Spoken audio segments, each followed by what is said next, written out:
नमस्कार। दुनिया के सबसे बड़े लोकतंत्र भारत में लोकसभा चुनाव 2024 का शुभारंभ हो चुका है। पहले व दूसरे चरण के मतदान के लिए प्रत्याशियों का नामांकन भी पूरा हो चुका है। यह चुनाव कई मायने में कुछ खास है।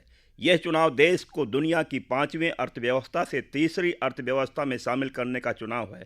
यह चुनाव 2047 तक भारत को विकसित राष्ट्र बनाने के पथ पर अग्रसर अभियान को गति देने का चुनाव है। 7 चरणों में होने वाले इस चुनाव में मतदान पर जाने से पहले आप माननीय प्रधानमंत्री नरेंद्र मोदी जी के नेतृत्व में अपना दल इसकी घटक वाली राजग सरकार के जन कल्याणकारी कार्यों को एक बार जरूर याद करें। प्रधानमंत्री मोदी जी के नेतृत्व में भारत ने विकास की अनेक कहानियां लिखी हैं। भगवान बिरसा मुंडा के जन्म दिवस को जनजातीय गौरव दिवस घोषित किया गया। अरसे बाद सामाजिक न्याय की राजनीति की अहम आवाज रहे जननायक कर्पूरी ठाकुर को भारत रत्न से सम्मानित किया गया। किसानों के मसीहा चौधरी चरण सिंह भी सर्वोच्च सम्मान से सम्मानित किए गए। मेडिकल की नीट परीक्षा में ओबीसी आरक्षण लागू हुआ। केंद्रीय विद्यालयों व सैनिक स्कूलों में ओबीसी आरक्षण लागू हुआ। राष्ट्रीय पिछड़ा वर्ग आयोग को संवैधानिक दर्जा दिया गया। मोदी मंत्रिमंडल में ओबीसी वर्ग के 27 मंत्रियों को प्रतिनिधित्व दिया गया। भारत चंद्रमा के दक्षिणी ध्रुव पर झंडा फहराने वाला पहला देश बना।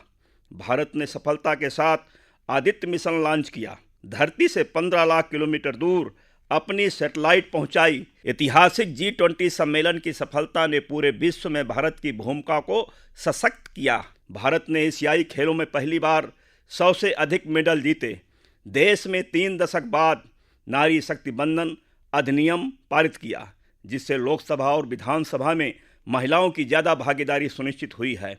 सामाजिक न्याय को समर्पित ये राजग सरकार है, जिसके कार्यकाल में जम्मू कश्मीर में भी आरक्षण के प्रावधान लागू हो गए हैं। प्रधानमंत्री नरेंद्र मोदी जी के नेतृत्व में ये राजग सरकार ही है जिसने कई महत्वपूर्ण फैसले लेकर दशकों का इंतजार खत्म किया है। जम्मू कश्मीर से धारा 370 हटाई गई। इसी संसद ने 3 तलाक के विरुद्ध कड़ा कानून बनाया। हमारे पड़ोसी देशों से आए पीड़ित अल्पसंख्यकों को नागरिकता देने वाला कानून बनाया। राजग सरकार ने जन कल्याणकारी योजनाओं के जरिए आम जनता के जीवन स्तर में सुधार किया है। इन योजनाओं का देश के नागरिकों के पूरे जीवन चक्र पर सकारात्मक असर पड़ रहा है।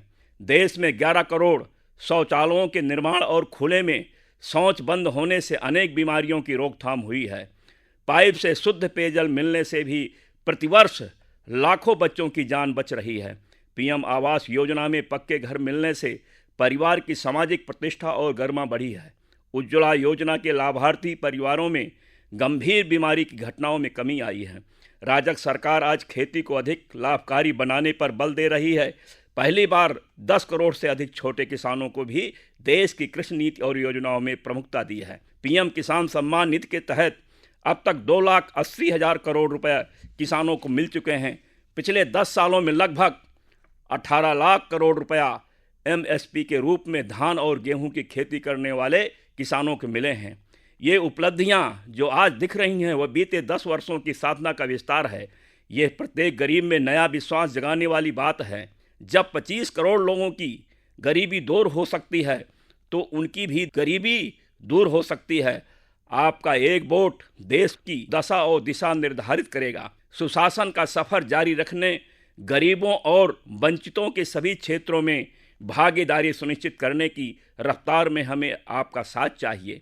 अपना दल सोनेलाल और राजग को मिलने वाला आपका एक एक वोट समता मूलक समाज की स्थापना के साथ ही सुरक्षित और समृद्ध भारत का निर्माण करेगा। जय हिंद, जय भारत।